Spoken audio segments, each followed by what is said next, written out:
you do to celebrate the 11th production year of the successful Mustang? If you are Ford, the answer was simple. Downsize it and turn it into a sporty, fuel-efficient compact car. For most Mustang performance fans, what Ford gave them for 1974 was a massive letdown. According to these fans, Ford would have been better off producing the Torino-based 1971 to 1973 Mustang during the entire 1970s, with only periodic slight updates, just like GM did with the second-generation Firebird and Camaro during the 1970s. This would have kept Mustang performance fans happy, but would the Mustang have survived?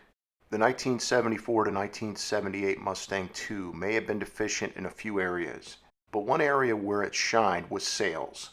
For 5 model years, 1.1 million Mustang IIs were produced, which in the automobile industry would be considered a very successful car. Ford named the 1974 to 1978 Mustang the Mustang II as a marketing ploy at the time to show how this new Mustang was an all-new and modern version of the Mustang. To get an idea of how radical the change was from the large 1973 Mustang to the compact 1974 Mustang, here are the measurements. The 1973 Mustang had a length of 193.8 inches, a width of 74.1 inches, and a wheelbase of 109 inches. The 1974 Mustang had a length of 175 inches, a width of 70.2 inches, and a wheelbase of 96.2 inches. The 1973 base hardtop Mustang had a curb weight of 3,040 pounds, while the 1974 base hardtop Mustang had a curb weight of 2,654 pounds.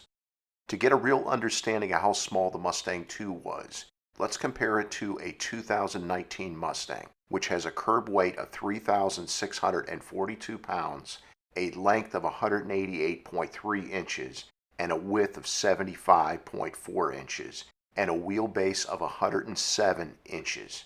In fact, the 2019 Mustang is much closer in size to the 1973 Mustang than a 1974 Mustang. To give Ford credit, the Mustang may have gone on a serious diet and shrunk when the 1974 Mustang II debuted, but it still looked like a Mustang. It had that distinctive Mustang front grille treatment, but more modern in appearance and a newer and wider version of the Mustang's traditional taillights.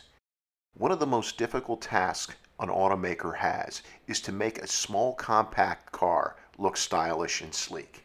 The difficulty is that when a car has a short length, it's hard to make this happen since these type of small cars appear to be too tall and stubby.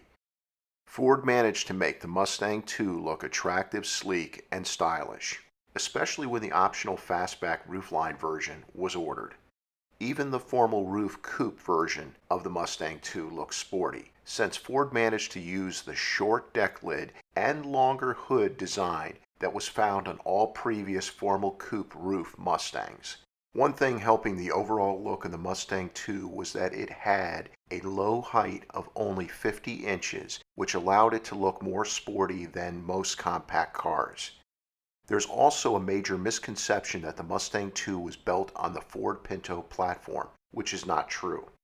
During Mustang II development, Ford engineers started with a Pinto frame and chassis, but so many changes were made to this frame and chassis that by the time the Mustang II project was completed, the Mustang II's platform had no real resemblance to the Pintos. During the Mustang II's 5 model year run, it came in 3 basic flavors: Standard Mustang, which was available in a 2-door coupe which had the formal roofline, or the 2-door with the hatchback, which was the fastback roofline. Next was the Mustang Ghia, which was the luxury Mustang model. It only was available in the 2-door coupe configuration.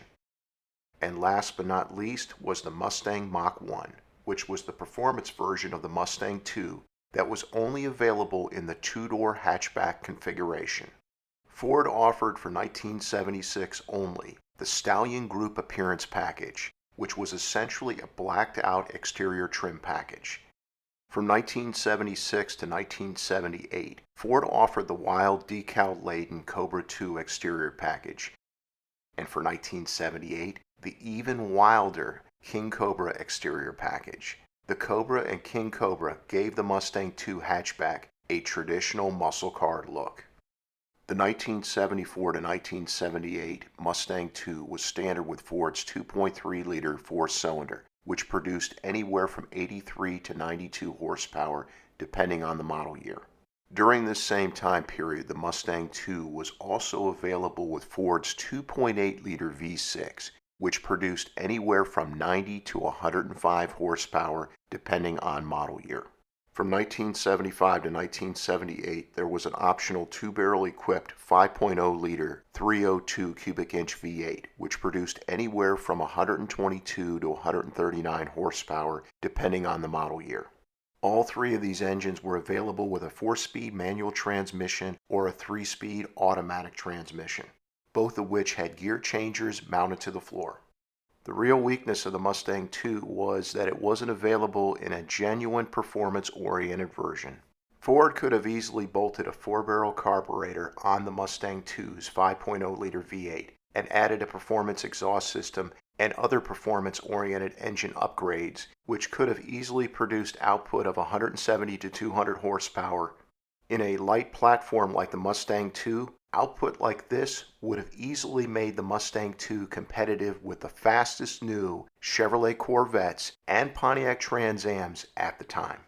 A 1978 Mustang II King Cobra with the 139 horsepower 5.0-liter V8 and a 4-speed manual transmission went 0 to 60 miles per hour in 9.8 seconds, which was very respectable back in 1978.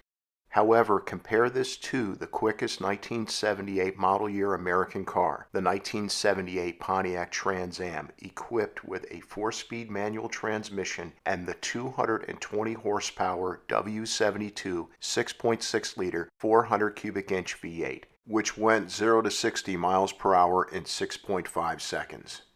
To be fair, the Trans Am's W72 V8 was rated in factory stock form by NHRA at 260 horsepower. So in reality, the much heavier Trans Am had 121 horsepower more than the King Cobra. Another deficiency of the Mustang II was that all Mustang II models had mandatory 13-inch wheels. These were the compact car 4-lug wheels, not the standard 5-lug wheels most cars had back in the day. The Mustang II had a very modern interior for its day, with a nice dash layout with perfectly placed round gauges. All Mustang II models had bucket seats. The interior was overall more upscale than most of the cars the Mustang II's size. When equipped with the optional center console, the interior looked top-notch. The front seats were very comfortable and there was ample legroom. The rear seating area was very comfortable for a compact car. However, there was only room for 2 passengers in the back seating area, and the legroom there was very tight due to the Mustang II's very short wheelbase. The Mustang II arrived on the scene at the perfect time in fall of 1973. The 1973 oil crisis, which started in October 1973 and lasted until March 1974, caused skyrocketing gasoline prices. The fuel-efficient Mustang II was just what new car buyers needed at the time. The Mustang II was attractive and reliable, and it fit the needs for most of its buyers at the time. Even with the performance deficiencies, the Mustang II deserves a pat on the back rather than the bad rap it has gotten over the years. For those that weren't alive during the 1970s, it was the decade that buried the most performance car models. By moving the Mustang to the compact Mustang II platform in the 1970s, Ford more than likely saved the Mustang from extinction. It was the Mustang's survival during the 1970s that allowed the Mustang to roll into the 1980s on the Fox platform, where the Mustang would see a rebirth of performance under the hood, which continues to this day. In other words, the Mustang II deserves a much better place in automotive history than many want to give it. Thank you so much for your support of this channel. Please subscribe, since your support is the reason this channel is a success. And please make sure to click on the bell icon so that you never miss a new video release.